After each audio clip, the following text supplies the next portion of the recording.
De terrorismos a terrorismos. 27. El infierno nuclear. Complots. Praxis preferente del poder. Conspiraciones del capital poder. Ejercicio imperialista. 05. En honor a la verdad. El compromiso filosófico. Parte 1. Esta es una obra del maestro Héctor Alejandro Mora Gallardo. Jamás hemos oído de una vinculación de los tiranos a las personalidades filosóficas. Werner Hager. Introducción.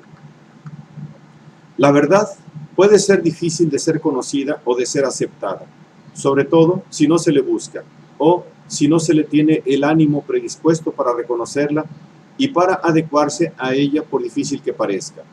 La verdad es una meta y una condición perenne que reconforta al ser humano, así sea para él tan solo un vivir en su búsqueda.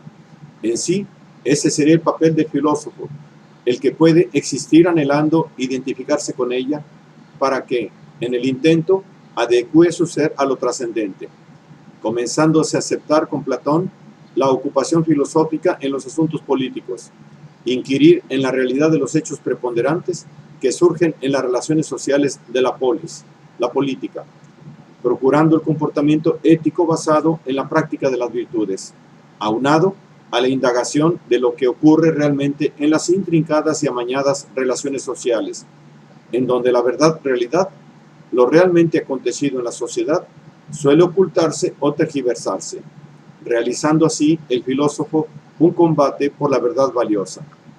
El presente artículo vale como un preámbulo a una serie de temas que son problemas contemporáneos agudos. En ese sentido, vale para deslindar tesis e implementar una heurística, significando una posición filosófica de la que se parte y a través de la cual se manifiesta una inquietud vital en este tiempo de modernidad epigonal, realizando la crítica al capital poder y a sus funestas consecuencias para la humanidad. De manera que este artículo viene siendo una introducción que abre la puerta a futuros trabajos que se realizarán siguiendo las directrices o la inspiración que aquí se fijan. De Platón a Foucault. Justicia, ideal vital. De una tesis sostenida por Platón en el libro 7 de las leyes, es posible sustentar un paradigma filosófico válido como postura intelectual y existencial para afrontar la vida en un mundo complejo y perturbado. Si los asuntos humanos no merecen gran consideración, nos vemos forzados, con todo, a tomarlos en serio, aunque no nos den motivo de satisfacción, siendo que por la jerarquía de su naturaleza, la divinidad merece toda nuestra bienaventurada atención, dado que el hombre no es más que un juguete salido de sus manos. Histórico pasaje filosófico en el que Platón estipula cuál debe ser la actitud del filósofo en un mundo aquejado por innumerables problemas de índole social. La concentración preferente en el ámbito de lo divino en la polis se dificulta, a tal grado que la concentración de la mente en el orden supremo de la vida resulta afectada por una serie de vicisitudes que reclaman la atención del pensador.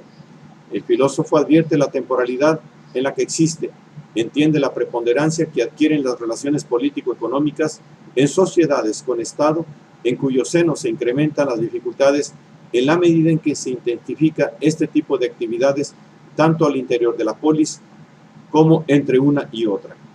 Toda vez que las ciudades-estado han rebasado el nivel demográfico reducido, aconsejado por los cánones de las nociones ideales de los filósofos helenos, y que el mundo mediterráneo ve acrecentar la presencia de diversas etnias y naciones, incluyendo el peligro latente que sigue representando el imperio persa. Así ocurre que en estas circunstancias se inaugura la historia de Occidente, dando inicio a una serie de procesos históricos que se irán engarzando hasta derivar en el mundo occidental moderno, acaeciendo un desarrollo en algunos elementos intelectuales e institucionales que son reformulados hasta alcanzar una condición de paradigmas en la contemporaneidad, tales como son los del ámbito político. Ya en sus tiempos, Platón detecta algunos de los problemas fundamentales que están en el centro de la problemática política.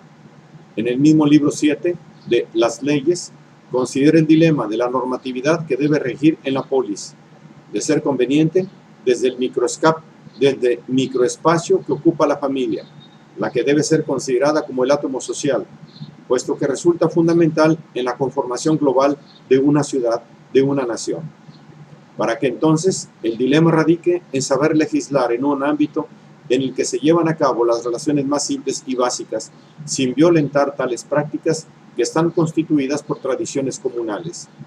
De ahí que se deba ser muy cuidadoso al proponer reglamentos que afecten tal orden, pero a la vez es imposible no atender las influencias que las leyes y demás prácticas gubernamentales ejercen cuando penetran en el dominio familiar, pues si no se llevan a cabo en sintonía con las tradiciones gentilicias, resultan incompatibles y causantes de un efecto disolutivo en esa delicada esfera doméstica, puesto que, como bien dice Platón, sin una buena administración de la vida privada dentro de las ciudades, de nada servirá que uno crea que la comunidad va a tener estabilidad en el establecimiento de las leyes. Así sea que la disposición de estas consideraciones no conviene llamarlas leyes, pero tampoco dejarlas en silencio, pues son los vínculos que mantienen unido a toda la ciudadanía por estar a medio camino entre las leyes ya establecidas y puestas por escrito y aquellas otras que todavía quedan por establecer, exactamente igual que las costumbres tradicionales y antiquísimas que, cuando han sido bien establecidas y la gente se familiariza con ellas, envuelven en su manto protector a las leyes ya escritas. La armonía entre gobernantes y gobernados resulta indispensable para que la sociedad entera esté en buenas condiciones, bases sólidas y leyes adecuadas, presentes en las relaciones domésticas como normas, costumbres o conductas, pues la sociedad se mantiene unida gracias a sus tradiciones y no hay ninguno de tales elementos que pueda permanecer estable sin el concurso de los otros. Un problema lacerante que se hace presente desde aquellos tiempos en una forma que manifiesta sus características transhistóricas es lo referente a la compulsión del lucro hedónico que se asienta en las motivaciones plutocráticas, lo que lleva aparejado el problema del poder, como imposición de prácticas por un grupo hegemónico que se beneficia con las condiciones que favorecen el enriquecimiento de los potentados. Una sociedad en la que imperan los intereses lucrativos de unos cuantos estará corrompida y funcionando de una manera inicua, puesto que el objeto de enriquecerse se ha convertido en el interés primordial de todo ciudadano, compelido en mucho por las mismas normas del sistema político que marca el quehacer que los imperativos crematísticos establecen. Uno es el deseo de enriquecerse, que no deja ningún momento libre para dedicarse a otra cosa que no sean los propios bienes, de los que está pendiente toda alma de todo ciudadano, tanto que no podría cuidarse de ninguna otra fuera de su ganancia cotidiana. Todos ellos están plenamente resueltos a aprender y llevar a la práctica en beneficio propio cualquier idea o empresa que conduzca a ello. De todo lo demás se carcajea el plutócrata.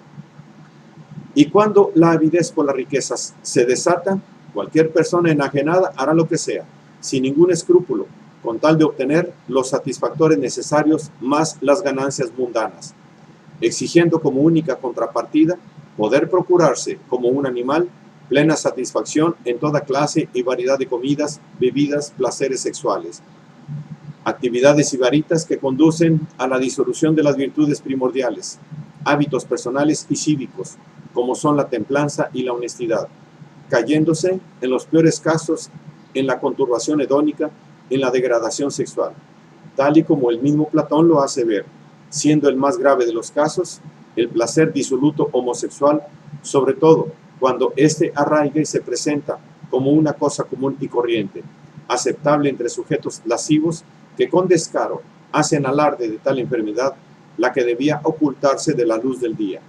Platón lo asevera, ese tipo de relación sexual es antinatural. Entiéndase que este defecto social se hará presente en toda sociedad en la que triunfe el hedonismo que provoca la búsqueda desenfrenada de riqueza y de placer. El sibaritismo ha sido un problema recurrente en sociedades en las que puede prevalecer tal grado de incontinencia. La proliferación de los vicios, y entre ellos los peores vicios, la drogadicción y el pansexualismo, se combinan desbocando la búsqueda del placer insaciable la concupiscencia que se realiza con promiscuidad desenfrenada, actividad que degrada a los seres humanos, dejándolos convertidos en semianimales. Los yahoos de Jonathan Swift, que pululan como una plaga que infesta el mundo. Y dado que en toda esta problemática inciden las formas de control que procura el Estado, es más, se trata de tendencias que el gobierno incita en los dominados. Se ven implicados los dos órdenes sociales ya mencionados, los que la familia maneja en el plano privado, lo que la ley normatiza en el gobernado. Tanto las costumbres morales de la familia como las determinaciones que el gobierno imponga en el ámbito civil serán factores claves en la permisidad o no de las conductas lujuriosas, emanando del fondo de estos procedimientos la operatividad del poder, la hegemonía y la prescripción de normas y mediaciones, las formas de gobierno que imponen los sistemas políticos sobre todos los individuos, convirtiéndolos en sujetos. Platón ataca el problema de frente y sostiene que las causas de tales condiciones radican en la pragmática que establece todo sistema político degradado: democracia, oligarquía, tiranía. Ninguna de ellas es propiamente un sistema político. Más justo sería calificarlas a todas ellas de regímenes de fuerza, como ejercicio de fuerza que imponen las autoridades sobre los súbditos, valiéndose siempre de alguna forma de violencia, ejerciendo así el gobernante una acción perjudicial para la condición humana del gobernado. Y entonces Platón detecta con perspicacia la causa fundamental del malestar y se da cuenta que hay que combatir a ese poder perverso. Es un deber primordial del filósofo, y así lo hace. Ya con anterioridad, en el libro primero de la Politeia, Platón, con Sócrates, efectúa un combate en contra del poder que se enseñorea de mentalidades cínicas, las que se conducen de manera fascinerosa, sujetadas por las prácticas disolutas que el poder elitista estimula, representadas en este diálogo por el sofista Trasímaco. Al examinarse cuáles son las nociones de justicia que suelen tenerse por válidas, Platón encuentra que detrás de ellas está la sombra del poder autócrata. El dicho de que es justo beneficiar a los amigos y perjudicar a los enemigos es típico de los tiranos que detentan gran poder, puesto que la práctica de perjudicar a los enemigos es una actividad consustancial al ejercicio del poder. Es desde una posición de fuerza, reglamentada o no, que se suele castigar, pues solo desde ella se cuenta con los medios para hacerlo. Pero los filósofos atenienses contraargumentan y hacen ver que el justo no castiga a nadie. No es de su incumbencia ser juez de juicios de valor en este mundo entre semejantes, ocurriendo que en la disputa contra el poder se está en una situación desventajosa, pues desde el poder y amparado en la razón de Estado se ejerce una posición de fuerza que suele prohibir se argumente libremente cuando se procede a atacar los puntos neurálgicos que constituyen la posición embaucadora que les favorece. De ahí el que una y otra vez algunos filósofos hayan librado combates para desenmascarar a esa razón de fuerza, puesto que en los casos más extremos así es como actúa el poder cuando se ve acosado por la razón iniquidora que lo investiga. Y ocurre que en seguimiento de esa posición de fuerza, el discurso del poder cae en irracionalismos hasta el grado de tergiversar el sentido de los conceptos y de las palabras. Así es como Trasímaco llega a proponer que lo justo no es otra cosa que lo que conviene al más fuerte. Desde la posición hegemónica del poder, lo que los gobernantes imponen sería lo justo. De manera que lo que suele ser un hecho nocivo en la praxis hegemónica se autojustifica descaradamente. Pero he aquí que Platón contraargumenta, sin que esto conlleve a que tal acontecimiento deba ser aceptado, o peor aún, tenido por justo. Pues aun si la justicia está corrompida en el orden social imperante, no por ello el deber ser de la justicia puede apagarse.